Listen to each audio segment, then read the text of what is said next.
ஏய், என்ன இங்கே உட்காந்துருக்க? எந்திரி, எந்திரிச்சு மாப்பிள்ளை பக்கத்துல போய் உட்காரு. போமா, கூச்சப்படாத போ. உங்களுக்கு ஒன்றும் பிரச்சனை இல்லையே? அச்சச்சோ, எனக்கு என்ன பிரச்சனை? மாமா நீங்க உட்காருங்க. அம்மா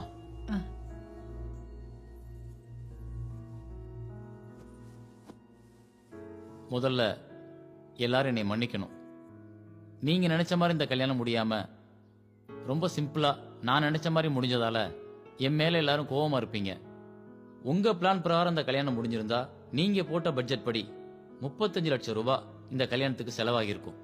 ஒரே நாள்ல அந்த 35 லட்சமும் காலியாயிருக்கும். இப்போ அந்த 35 லட்சமும் என் கையில. இது என்னோட தங்கச்சிக்கு நான் கொடுக்க போற கல்யாண பரிசு.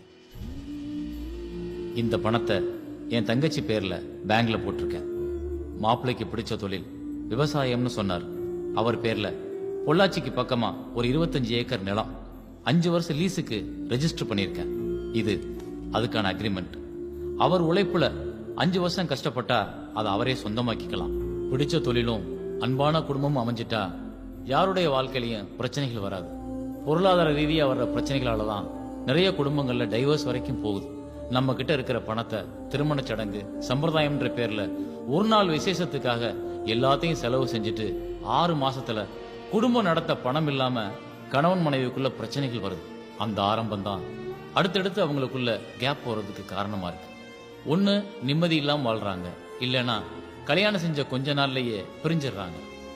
இது போல எந்த காரணங்களுக்காகவும் என்னோட தங்கச்சி வாழ்க்கை அப்படியெல்லாம் ஆகிடக்கூடாதுன்ற ஒரு நல்ல எண்ணத்துல தான் நான் எல்லா செலவுகளையும் குறைக்கிறதுக்காக இப்படி நடந்துகிட்டேன். மனைவியோட கனவுகளுக்காக ஓடி ஓடி உழைக்கிறதுலயே கணவனோட வாழ்க்கை போயிருது. கணவனோட பலத்தை உணராம இருக்கிறதுனால மனைவியோட வாழ்க்கை அர்த்தமில்லாம ஆயிருது. கல்யாணம்ங்கிறது 6 மாசம் சந்தோஷமா இருக்கிறது இல்ல, ஆயுள் முழுக்க சந்தோஷமா இருக்கிறது. 50 வயசுக்கு அப்புறம் தான் உண்மையான காதல் கணவன் மனைவிக்குள்ளே ஸ்டார்ட் ஆகுது. அது வரைக்கும் அவங்க தாக்கு பிடிக்கிறதுக்கு 2 பேருக்கு அண்டர்ஸ்டாண்டிங் ரொம்ப முக்கியம். அந்த 50 வயசை எட்டுறதுக்குள்ள ஏகப்பட்ட சோதனைகள் வருது. அதை நீங்க கடக்கிறதுக்கு பணம், தொழில் இதெல்லாம் ரொம்ப முக்கியமா இருக்கு. ஊருக்காரங்க முன்னால தன்னோட கௌரவத்தை காட்டணும்னு கடன் வாங்கி எல்லாத்தையும் பண்ணிட்டு பிரச்சனைகள் வரும்போது பணத்துக்காக ஒவ்வொருத்தரும் எப்படி அலைகிறாங்கன்றத நான் கண்கூட பார்த்ததுக்கு அப்புறம் தான் இந்த முடிவுக்கே வந்தேன்.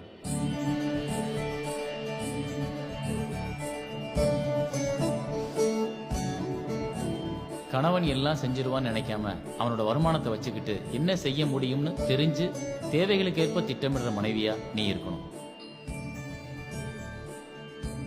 அதே போல மனைவி கேட்ட உடனே அவளை சந்தோஷப்படுத்தணும்னு ஓடி போய் கடன் வாங்கி எல்லாம் செஞ்சு மாட்டிக்காம உண்மையான வாழ்க்கை என்னன்றத அவளுக்கு புரிய வச்சு சந்தோஷமா வாழ்ற கணவனா நீங்க இருக்கணும்.